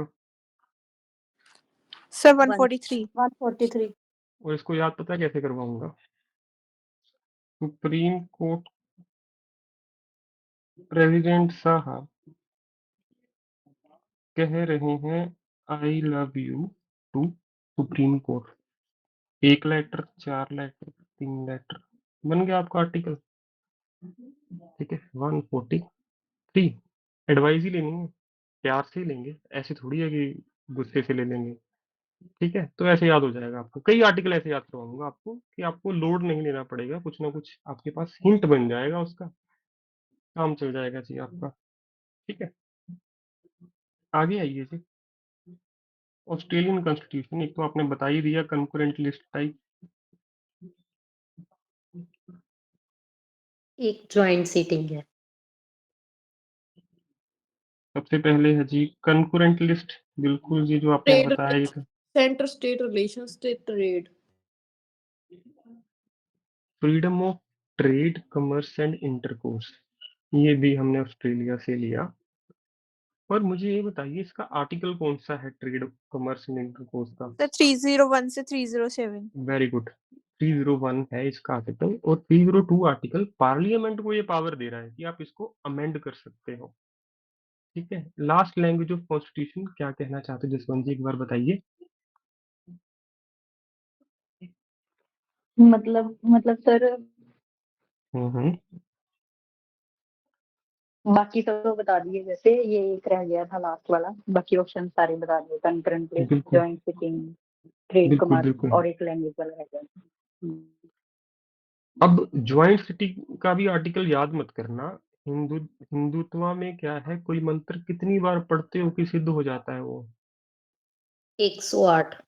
108। तो जब लोकसभा राज्यसभा में भी टसल चल रही हो, कह रहे आर्टिकल 108 में आओ, इकट्ठे बैठो, काम निपटाओ, ऐसे याद कर लेना इस आर्टिकल को, ज्वाइंट सिटिंग का आर्टिकल 108। ठीक है। उसके बाद आओ जी, फ्रीडम ऑफ जो मैंने आपको बताया,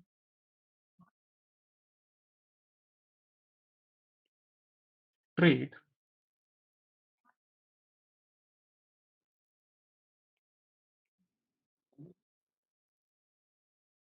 एंड इंटर कोर्स। ठीक है, ये हमने लिया है ऑस्ट्रेलिया से। उसके बाद जर्मनी, जर्मनी तो आपको पता ही है, नाजी। Sir emergency. बिल्कुल जी। इमरजेंसी नहीं जी, suspension of fundamental rights during emergency. ठीक है। पर दो आर्टिकल नहीं सस्पेंड किए जा सकते। ठीक है। वो है आर्टिकल 20 एंड 21। बहुत बढ़िया जी, म्यांमार, शाबाश। म्यांमार आप कहते हो। और जापान की पार्लियामेंट को क्या कहते हो?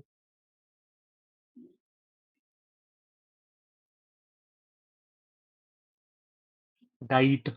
ठीक है, ये कुछ ऐसा होगा, आप सोचोगे डाइट शब्द कहाँ से आ गया ऑप्शन में, शायद गलती से प्रिंट हो गया। नहीं, जापान की पार्लियामेंट का नाम डाइट है।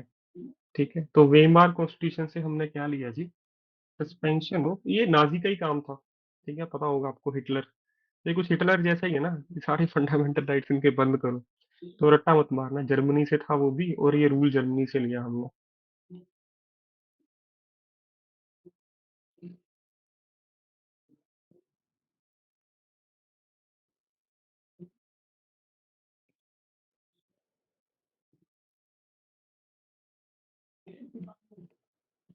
During emergency.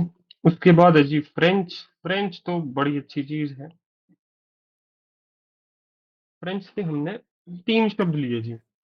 Liberty, liberty, equality, fraternity. Fraternity. ठीक है, और फ्रेंच रेवोल्यूशन कब हुआ था, कोई मुझे बताएगा? ये क्वेश्चन हिस्ट्री में पूछ सकता है आपसे। दो रेवोल्यूशन इंपॉर्टेंट है, एक रशियन एक फ्रेंच। रशियन रेवोल्यूशन होता है 1917 में, 1979। फ्रेंच रेवोल्यूशन होता है 1879 में, 1789, माफ कीजिए, 1789 ना ना, 1857 first freedom struggle of India. History में करेंगे इसको, वैसे बता रहा हूँ कि इसके इन दोनों कंट्रियों के रेवोल्यूशन भी उतने ही इंपॉर्टेंट है जितना ये कंट्रीज हमारे लिए इंपॉर्टेंट है। तो फ्रेंच रेवोल्यूशन है 1789। ठीक है, इसको याद करने के मैं ट्रिक भी बताऊंगा आपको, डोंट वरी, रट्टा मत मारना अभी। ठीक है। सर तो रशियन फर्स्ट रेवोल्यूशन रिपीट करना। 1917 में, 1917, वर्ल्ड वॉर 1 खत्म होने से जोड़ूंगा इसको मैं। ठीक है, फ्रेंच से लिया जी, republic and the ideals of,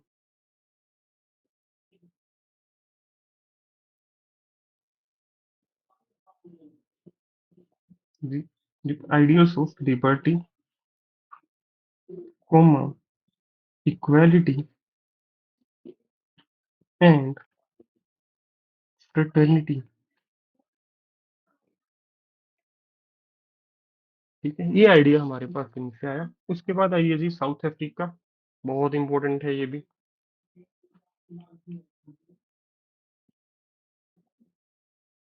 sir amendment provisions. हाँ, क्योंकि अमेंडमेंट प्रोविजन सबसे अमेंडमेंट। इंपॉर्टेंट है जी।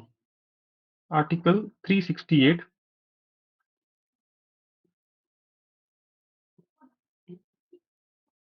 दूसरा यहाँ से लिया है जी, इलेक्शन ऑफ राज्यसभा मेंबर्स, जो प्रोसीजर है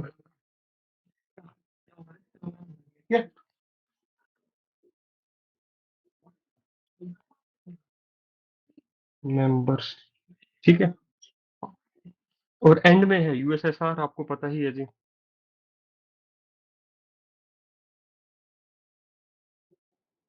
जिसको आप रशिया भी कहते हो। फंडामेंटल ड्यूटी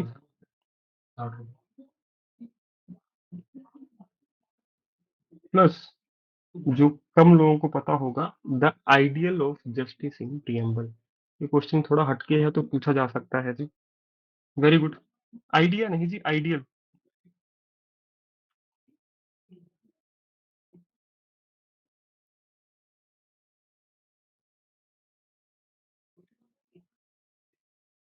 ठीक है, तो आज मैं आपको इतना ही करवाना चाहूंगा, बेसिक बेसिक था ये सारा। आज हमने कुछ भी ऐसा नहीं पढ़ा जो एडवांस हो। मैं अपने टारगेट से अभी 3 पेजेस पीछे हूँ, 10 मिनट पढ़े भी हैं, पर कोई चिंता नहीं है। पर मैं चाहता हूँ कि आज आप इतना ही रिवाइज कर लो, क्योंकि फैक्ट्स भर भर के थे आज। हाँ, Japan procedure established by law, लिख लीजिए ये भी।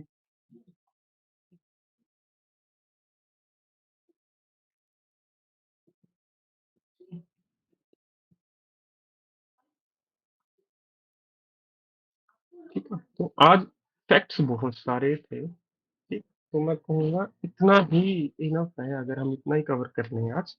पर 10 मिनट में मैं रिवीजन करना चाहूंगा जाते जाते। ठीक है, अभी जाइएगा मत, रुक जाइए। तो कॉन्स्टिट्यूएंट असेंबली है जी 1946 में कैबिनेट मिशन के ड्यूरिंग हमारे पास आती है ताकि हम अपना कॉन्स्टिट्यूशन बना सकें। ठीक है, 9 दिसंबर को फर्स्ट मीटिंग, और 4 दिन बाद ही नेहरू जी अपना ऑब्जेक्टिव रेजोल्यूशन मूव कर देंगे। और नेहरू जी ने ही कहा था ट्राई कलर के तीनों कलर्स का जो साइज है वो सेम होना चाहिए। ट्राई कलर का साइज क्या है कोई बताएगा? उसका एक रेशो है स्पेसिफिक, साइज तो कुछ भी हो सकता है। 2:3 2:3 3:2 या 2:3? Sir, length 2:3 length into breadth होता है जी 3:2। ठीक है, 2x3 भी आएगा पेपर में अगर ये क्वेश्चन आएगा कि इतना भी आप गलत कराओगे। आप हमेशा साइज को लेंथ इंटू ब्रेथ लिखते हो जी। लेंथ हमेशा बड़ी होती है, आपको पता होना चाहिए झंडे की, राइट? बताइए, आपको आंसर ठीक लगा ना मेरा?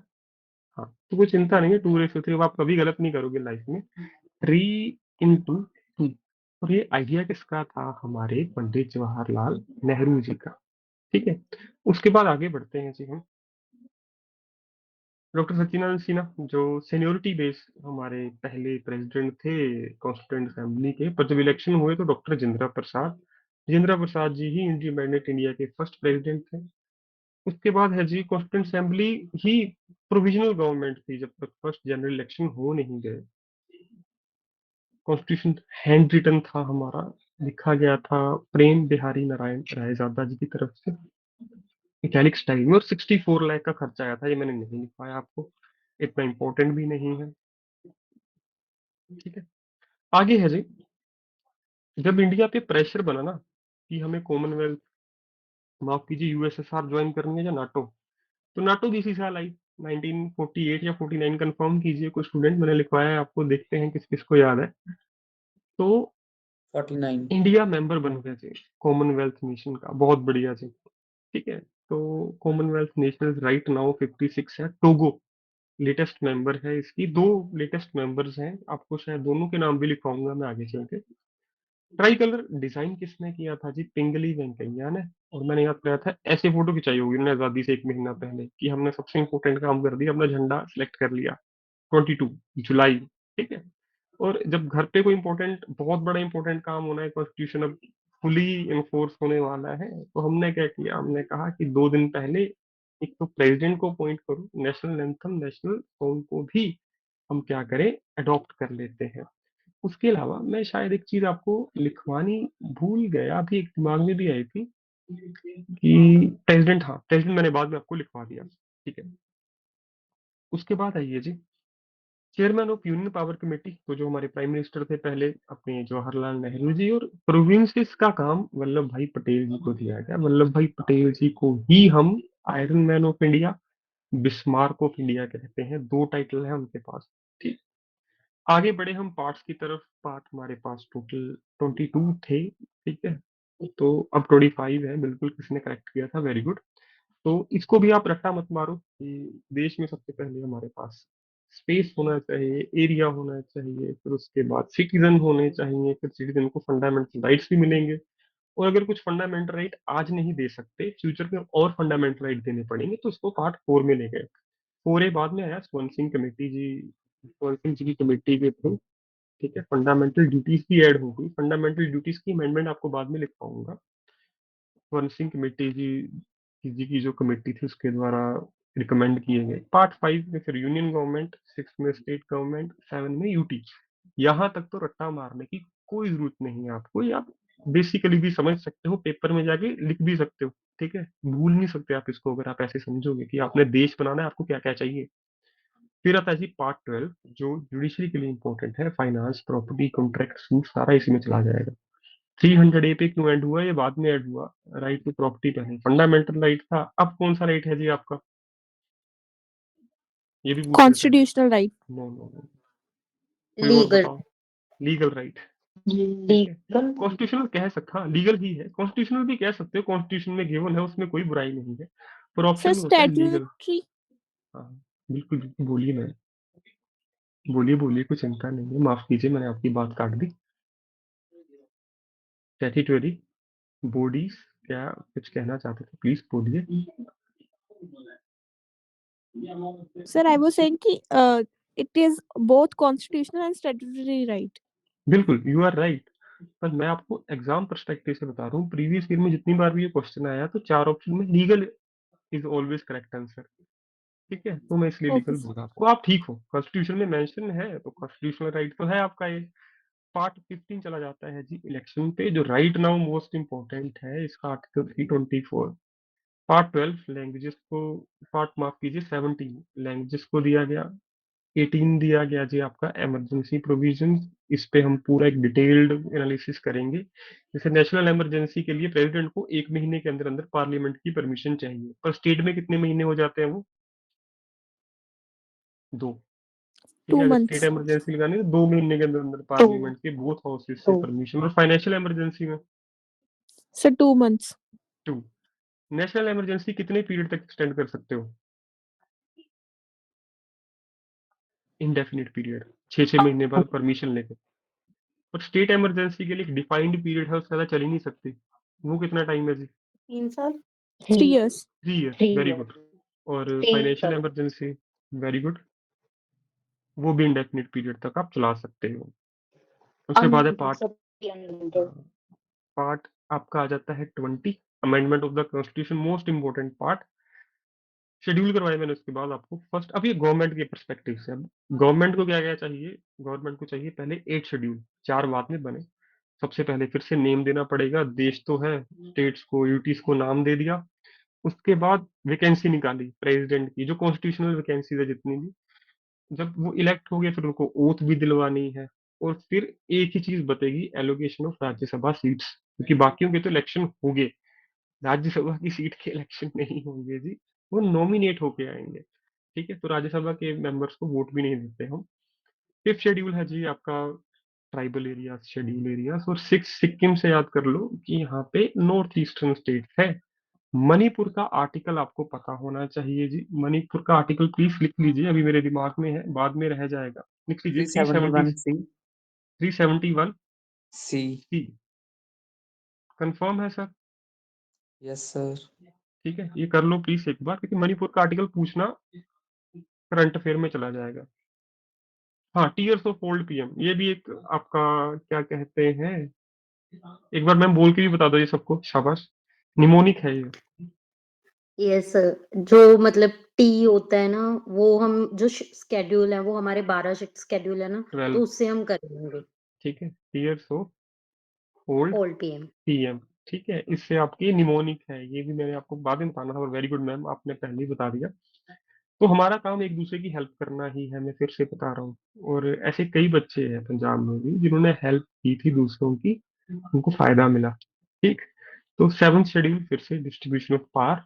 3 ये लिया है हमने, वैसे तो ऑस्ट्रेलिया से, अगर ऑस्ट्रेलिया ना हो कंकरेंट लिस्ट वाले क्वेश्चन में, तो government of India act 1935। 8 schedule languages. उसके बाद तो नाइन्थ है फर्स्ट अमेंडमेंट, 10th है 10 नंबरी लोगों के लिए, 11 12 Panchayati Raj and urban bodies. Source of Indian constitution. ठीक है, सबसे पहले ब्रिटेन पे आ जाएंगे जी, सिंगल सिटीजनशिप है इंडिया में। अमेरिका में डुअल सिटीजनशिप है, रशिया में भी डुअल सिटीजनशिप है। पार्लियामेंट्री फॉर्म ऑफ गवर्नमेंट हम यहाँ से लेके आए, रूल ऑफ लॉ यहाँ से लेके आए, रिट्स बताया था आपने, very good, prerogative writs. Office of CAG article 148। Constitution of US से क्वेश्चन पूछना बनता है, क्योंकि जुडिशरी से सारा इंपॉर्टेंट यहीं से जुड़ा हुआ है। Fundamental rights, judicial review, independence of judiciary, removal of HC and HC जजेस। तो ये 4 तो जुडिशरी से जुड़े हुए चीजें हम यहाँ से लेके आए हैं। अब इम्पीचमेंट ऑफ प्रेसिडेंट भी हमने कहाँ से सीखा, कहाँ से अडॉप्ट किया?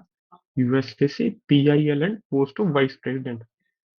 कॉन्स्टिट्यूशन ऑफ आयरलैंड सबसे ज्यादा पूछा गया क्वेश्चन है, डीपीएसपी कहाँ से लिए गए हैं, शक हो प्रीवियस ईयर में जाके देख लेना।